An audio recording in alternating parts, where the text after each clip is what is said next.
નમસ્કાર, India prime ન્યૂઝમાં આપનું સ્વાગત છે. હું છું જયેશ સોલંકી. આજે આપણે અમદાવાદના મણિનગર 37 કોંગ્રેસના વોર્ડમાં આવ્યા છીએ.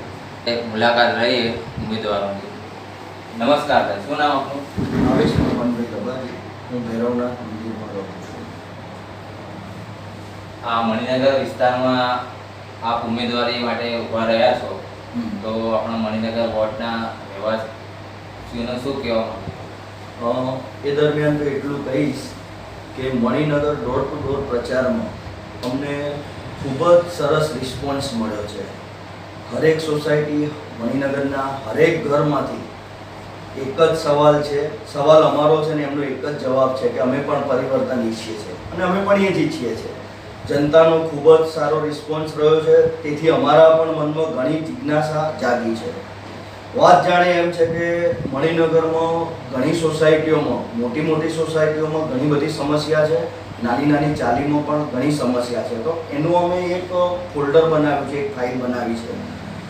અમારે સેવા જ કરવી છે અને સેવા કરવા માટે આવ્યા છે. અને જે સોસાયટીઓમાં, જે નાની મોટી ગલીઓમાં અમે વાયદા કરીને આવ્યા છે, તો સૌથી પહેલાં તો જો અમે આવીશું તો પહેલાં તો અમારે એ જ કામ કરવાનું છે, કેમ કે વાયદા કર્યા છે, ખોટી વાતો કરી નથી.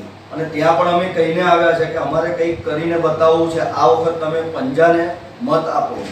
સૌથી જૂની સરકાર કોંગ્રેસ છે, આપ સૌ જાણો છો. અને આપના માધ્યમથી હું હરેક મણિનગરના રહેવાસીને, અને હું મણિનગરનો દીકરો છું, બરાબર છે, એટલે એમને કહેવા માંગીશ કે બસ અમને એક મોકો આપો. ત્રીજી વસ્તુ એવું છે કે મોદી સાહેબ એમ કહેતા હોય છે કે મારું મણિનગર છે, પણ તમે મણિનગરમાં નીકળો. ઠીક છે, જવાહર ચોક રોડ ઉપર જાઓ તો તમને કશી સમસ્યા નહીં દેખાય, મણિનગર પ્રોપરમાં સમસ્યા નહીં દેખાય, પણ નાની ગલીઓ છે. ભૈરવનાથ 4 રસ્તા છે, વલ્લભવાડી છે, બરાબર છે, ત્યાં અમી છાંટણા પણ થાય ને તો વરસાદનું પાણી એટલું ભરાઈ જાય છે, સ્કૂલોમાં છોકરાઓની સ્કૂલો બગડે છે. એ પછી છે કુમકુમ સ્કૂલવાળો જે રોડ છે એ વારંવાર ખોદવામાં આવે છે અને આસપાસના બંગલાઓમાં એ રોડ ઉપર પાણી ભરાય છે, તે પણ લોકોની સમસ્યા છે.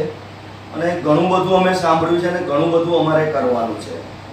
તમે જનતા સાથે બધા કહીને આવ્યા છો કે અમે આ બધા કરીશું, પાર લાવીશું?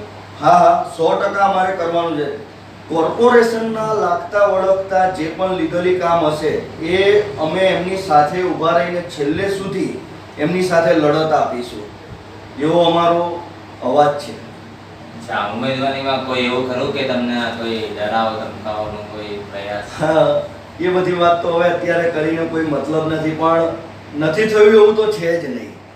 મીઠી રીતે વાત કરવામાં આવી છે કે આમ થશે, ફલાણું થાય અને સમજી જાઓ, ઘણી બધી વાતો છે, પણ એ કોઈ મતલબ નથી. કેમ કે પોતાના માણસ આવીને સમજાવે છે, તો કાલ ઉઠીને કોઈને જવાબ આપવાનો થાય કોણે કીધું તો એ પોતાના જ માણસ હોય, એ વાત થતી જ નથી કરવાની.